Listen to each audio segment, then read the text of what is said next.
여러분 안녕하세요. 반갑습니다. 예, 우리 주님의 지금 고난과 순환의 지금 과정에 점점 십자가로 이제 가시는 깊은 과정을 함께 나누고 있습니다. 지난번에 이어서 마태복음 26장 57절 이제 공의의 산 헤드린에 이제 잡혀가시는 그 내용을 함께 보겠습니다. 지난번에 이제 강도처럼 칼과 몽둥이를 들고 이렇게 찾아왔죠. 그리고 말고의 이야기도 나눴습니다. 말고의 길을 마지막까지 잘 만져서 고쳐주신 주님의 그 깊으신 사랑에 참 은혜를 받았고 감사를 드립니다. 57절 보겠습니다.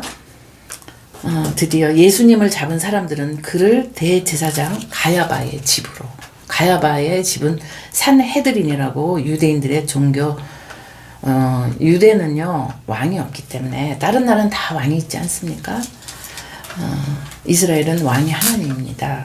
그래서 그 정권 대사의 역할을 하는 그 종교 지도자가 대제사장, 제사장 중에서도 제일 높은 나라죠. 그 가야바가 있는 그 집은 사는 곳은요, 재판을 하면, 종교 재판을 하면, 그러니까 종교적으로, 그러니까 유대교 쪽으로 잘못하잖아요. 그럼 거기가 법정이 돼요. 이제 그러니까 예수님은 무슨 죄냐면요, 첫째 신성모독죄예요. 하나님을 빙자했다고. 두 번째 안식일을 범한. 이걸 갖고 초질간 그들이 예수님이 가는 족족 따라다니며 계속 그렇게 정말 반대만 하고 죽이려고 모의하고 작정한 그 일이 드디어 이렇게 결실을 맺게 되는 것입니다. 나쁜 쪽으로.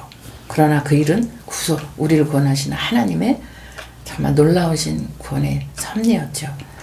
그래서 가야바의 법정으로 데려갑니다. 집으로. 거기에는 누가 있냐 기다리고 있죠. 율법 학자들과 장로들이, 그 엘더 지도자들이 모여 있었습니다. 전부 다 예수님을 이제 보려고. 그런데 베드로 아까 지난번에 그 손을 그 칼로다가 말고의 길을 베지 않았습니까? 수제자예요. 그리고 정말 주님을 사랑해요. 그러나 굉장히 좌충우돌을 하는 실수를 하죠. 당연하죠. 그거는 베드로가 가까이, 예수님은 이제 포박해서요, 포승으로 다 그냥 쇠사슬로 묶어서 데려가는데 무섭기도 하는데 궁금도 해요. 그래서 멀찍이 떨어져서 예수님을 뒤따라 대제사장의 집 앞마당까지 가요. 근데 요한이 그 연줄이 있어요, 사도 요한이. 그래서 거기까지 사도 요한은 들어가서 그 백으로 그래도 묻혀서 들어가게 된 거예요, 베드로가. 그는 결말을 보려고 안으로 들어가서 하인들이 이제 불 쬐고, 거기 이제 직원들이, 요즘 말로 하면 직원이죠. 성전에 그 많은 직원들 중에 그 하인들이, 종들이 끼어앉는데 앉은, 이렇게요. 거기서 불 쬐고 춥단 말이에요. 그 이스라엘의 그 새벽은요, 굉장히 추워요. 그래서 거기 틈에 이렇게 앉았는데, 59절, 대제사장들과 온 공의회에 그 의회가 예수를 사형에 처하려고 이제 고발을 해야 되려면, 이제 우리가 주민센터나 그런데 왜 뭐 민원을 넣으면 우리가 어떤 불이익을 있을 때 민원을 넣어야지 그 서류를 보고 해결하지 않습니까? 근데 예수님을 죽여도 이 불법인데, 그래도 그 불법이라도 그 뭔가를 과정을 가야 돼요. 근데 유대인들은 그 누구를 고소를 하려면요, 2명의 증인이 필요해요. 그래서 59절, 예수님을 고발할 거짓 증거를 찾고 있어요. 이렇게 나와요. 죽일 이유가 없거든요. 증거가 없어요. 그러니까 분명하게 거짓 증거라고 적어놨어요. 그러니까 그러면 거짓 증거면 거짓 증인자가 둘이 나타날 거예요. 60절, 많은 사람들이 나서서 거짓 증언을 하고 했지만 보니까 자기가 보기에도 쓸만한 증거를 얻지 못했대요. 그런데 마침내 어떤 그 두 사람이 나서서 말하기를, 이제 여기에 딱 맞는 거예요. 이런 얘기 저런 얘기 하면서 다 예수님을 죽이려고 하는데 두 사람이 나타나기를 뭐라고 말하냐면, 이 사람이 하나님의 성전을 허물고 사흘 만에 세울 수 있다고 하는 말을 내가 들었습니다. 그랬더니, 그러자 대제사장이 일어나서 예수께, 아이고 너무너무 들어야 될 얘기거든요, 거짓 증거를. 예수께 말하기를, 이 사람들이 그대에게 불리하게 증언하는데도 왜 아무 답변을 하지 않소? 그 말을 하는데 아니면 아니라고 그래야 되는데요, 예수님 가만히 계신 거예요. 그래서 63절 보니까, 그러나 예수께서는 대제사장이 왜 아무 말도 안 해? 말 좀 해봐. 이렇게 얘기하는데도 예수님은 잠잠고 묵묵히 계셨다. 그래서 대제사장이 예수께 말했다. 내가 살아계신 하나님을 보고 그대에게 명령하니 우리에게 말해달라. 그대가 정말 하나님의 아들 그리스도 메시아요? 이렇게 물어봤어요. 그랬더니 64절 예수님이 그에게 대답하셨다. 말씀하셨다. 당신이 말하였소. 그러나 내가 당신들에게 다시 말하오. 이제로부터 당신들은 인자가 권능의 보좌 오른쪽에 앉아있는 것과 하늘 구름을 타고 오는 것을 보게 될 것이요. 아니 거짓 증인이 지금 성전 허물고 사흘 만에 세운다고 예수님 말씀하셨어요. 분명히. 왜? 당신이 성전 내기 때문에 이제 저 성전은 사흘 만에 내가 할 거야. 말씀하셨거든요. 근데 이제 그랬더니 저거 들은 말을 했어요. 그랬는데 그래서 죽여야 된다. 자기가 뭔데 성전 넣냐. 하나님의 여호와의 집을. 기절을 하죠. 이 사람들은. 성전 난리 아니에요. 아주 그 성전에 대한 정말 그 자체가 우상인 정도예요. 지금. 그러는데 이 말을 한데도 말을 안 하니까 네가 정말 하나님의 아들 그리스도 메시아가 맞냐? 그러면 그렇다 아니다. 이렇게 말씀을 해야지 되죠? 일반적으로. 그런데 재림을 말씀하고 계세요. 뭐라 그러시냐? 다시 읽을게요.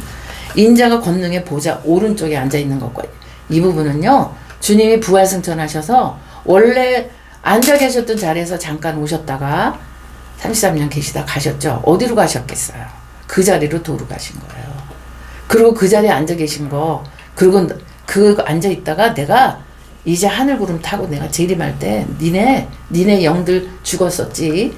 깨어나서 둘째 사망에서 나 다시 다 보게 될 거야. 그때 너희 이제 마지막 불못에 들어가는 심판하게 될 거야.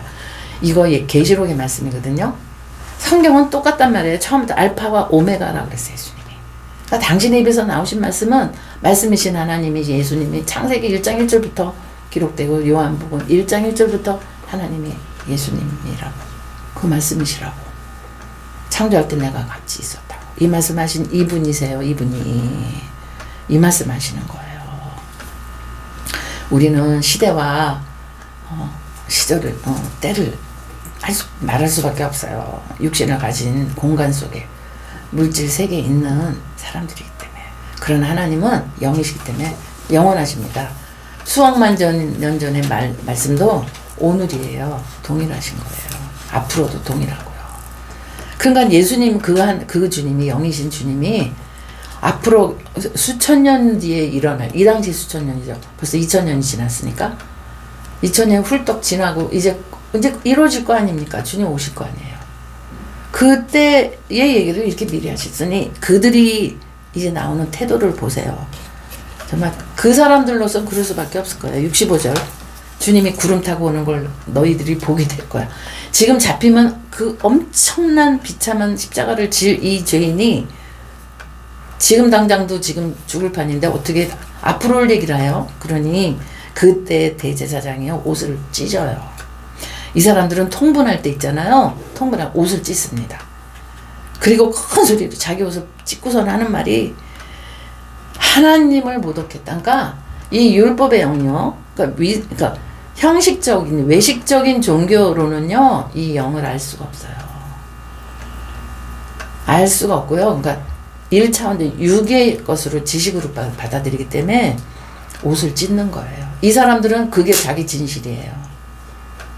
이쪽에서는 생명이 없는 거거든요. 근데 본인은 죽겠는 거예요. 이게 맞아서. 하나님을 모독했다. 이제 우리에게 더 이상 무슨 증인이 필요하냐? 이제 다른 증언 좀 들어보는데 필요가 없겠어. 무슨 필요가 있어? 증인이 보라. 여러분은 방금 하나님을 모독하는 말을 듣지 않았냐? 거기 사람들 엄청 와 있어요 지금. 여러분의 생각은 어떠하오? 그러자 그들 종교 지도자 뭐 거기 있던 사람들이 대답해요. 사형을 받아야 마땅하다 이렇게. 그때 그들은 예수의 얼굴에 침을 뱉고 이제 사형으로 이제 지금 거의 굳어졌잖아요. 그러니까요 얼굴에 침을 뱉어요. 그리고 주먹으로 막 때려요. 그 더러는 따기를 막 때려요. 손바닥으로 막 때려요. 그 성화 그림을 보면요, 그림만 봐도 눈물이 너무 나요. 이렇게 고개를 돌리게 돼요. 너무 마음이 아파서.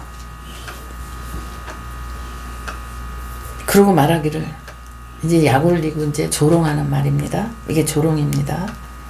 그리스도야, 메시아야, 너를 때린 사람이 누군지 알아맞혀봐. 그래. 여기는 이렇게 나와 있는데요, 제가 다른 부분을 보겠습니다. 눈을 가렸어요. 예수님 눈을 수건으로 이렇게 가렸어요. 그리고 막 때리는 거예요. 여기저기. 그러면서 너 메시아지, 너 하나님 아들이라고 그랬지, 그러니까 알아맞혀보라고 이렇게 나가요. 제가 다시 다른 부분을 읽어보겠습니다. 마가복음을 좀 읽어보겠습니다. 동일한 내용입니다. 그냥 읽어보겠습니다. 그들은 예수를 대제사장에게로 끌고 갔다. 그러자 대제사장들과 장로들과 율법학자들이 모두 모여들었다. 베드로는 멀찍이 떨어져서 예수를 뒤따라 대제사장의 집 앞마당까지 들어갔다. 그는 하인들과 함께 앉아 불을 쬐고 있었다.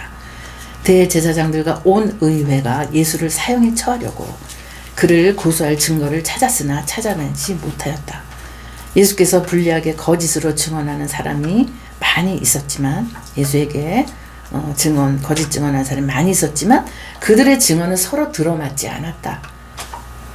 더러는 일어나서 그를 불리하게 거짓으로 증언하여 말하기를, 우리가 이 사람이 말하는 것을 들었는데 내가 사람의 손으로 지은 이 성전을 허물고 손으로 짓지 않는 다른 성전을 사흘 만에 세우겠다 하였습니다. 그러나 그들의 증언도 그 말만 맞고 다른 말들이 서로 들어맞지 않았다. 그래서 대제사장이 한가운데 서서 일어나가지고 예수께 물었다. 이 사람들이 그대에게 불리하게 증언하는데도 왜 아무 답변도 하지 않소? 그러나 예수님께서는 입을 다무시고 아무 대답도 하지 않으셨다. 대제사장이 예수께 물었다. 그대는 찬양을 받으실 분의 아들 그리스도요? 예수께서 말씀하셨다. 내가 바로 그다. 당신들은 인자가, 그러니까 주님이 전능하신 분의 오른쪽에 앉아있는 것과 하늘의 구름을 타고 오는 것을 보게 될 것이요. 이제 주님이 오시잖아요. 그럼 다 봐요. 다 본다. 찌른 자도 볼 것이며 세상의 모든 사람 가슴을 칠 거라 그랬어요. 그리고 이제 난리들이 통곡을 하면 이제 어찌할꼬. 왜? 이제 심판받을 거니까요. 이 말씀을 지금 요 말씀하신 건요, 계시록에 있는 말씀이란 것 같아요. 이걸 나중에 사도 요한이 그 영이 천상에 올라가 하나님이 보여주신 걸 다 보고 기록하라는 걸 한 것이 계시록입니다. 그러니까 이 말을 하는 거, 하늘에 구름을 타고 오는 것을 보게 된다는 이 얘기를 아까도 마태복음 읽었듯이 또 동일한 말씀이에요. 그랬더니 여기도 써 있습니다. 마가복음에도 대제사장은 자기 옷을 찢고 말하였다. 이제 우리에게 무슨 증인이 더 필요하겠소? 여러분은 이제 하나님을 모독하는 말을 들었소. 여러분의 생각은 어떠하오? 그러자 그들은 모두 예수는 사형을 받아야 마땅하다고 정죄하였다. 그들 가운데 더러는 달려들어 예수에게 침을 뱉고 얼굴을 가리고 주먹으로 치고 하면서, 그러니까 수건을, 눈을 가리웠어요. 그리고 주먹으로 막 때려요. 알아맞혀보라고. 알아맞혀봐라 하고 놀려대기 시작하였다. 그리고 하인들도 나서서 예수를 손바닥으로 때렸다. 쳤다. 여러분, 계속입니다. 이제 베드로의 이제 세 번의 부인이 이제 나오는 것이 이제 다음에 나누겠습니다. 여러분, 우리 주님이, 우리가 이제 흔히 예수님 십자가의 고난 많이 했다, 당연히 알죠, 그렇죠? 근데 이 자세한 부분들을 또 이렇게 보니까 정말 그러니까 그 겪을 고난을 하나도 빠놓지 않고 다 겪으셨어요.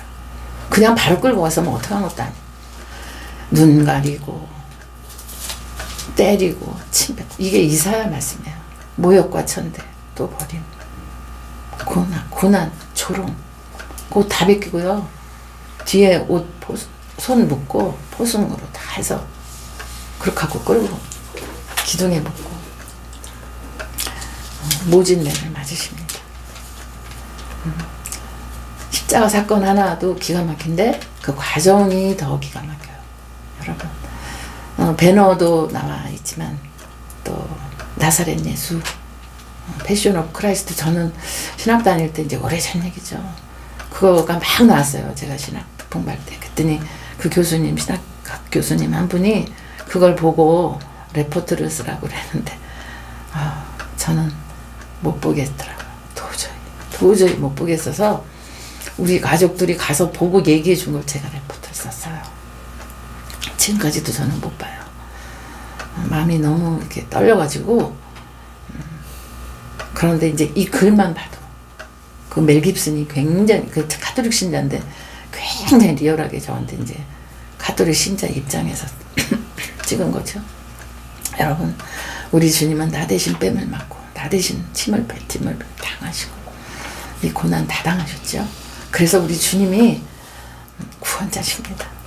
저를 구하려고, 우리를 모두, 저와 여러분들, 이 세상에 주님이 구원하기로 작정한 하나님이 붙여주신 주님이 만세전에 농명되어 있는 생명책에 기록한 저 여러분들, 앞으로도 계속 영원히 당신의 집에 우리를 데려가시려고. 왜냐하면 그 피를 다 어린 양의 피를 잡아 유월절 제사를 지내듯이 동물이 아닌 예수님 자신이 어린 양이 되셔서 화목제물로 하나님과 우리 그 사이에 간극을 죄 없다 덮어주신 그 주님을 영원히 찬양하고 만입이 있어도 찬양과 감사밖에 드릴 것이 없는 사랑하는 우리 예수님이십니다. 우리 주님이십니다. 여러분, 이 주님이 저와 여러분의 아버지고 남편이십니다. 성경이 분명히 말씀하셨습니다. 우리 주님, 예수님 신랑 손 꼭 붙잡고 여러분 삶 속에서 더 깊은 주님과 많이 사랑하시고 말씀으로 더 깊은 은혜가 여러분과 저에게 넘치시기를 주님 앞에 감사하며 축복합니다. 감사합니다.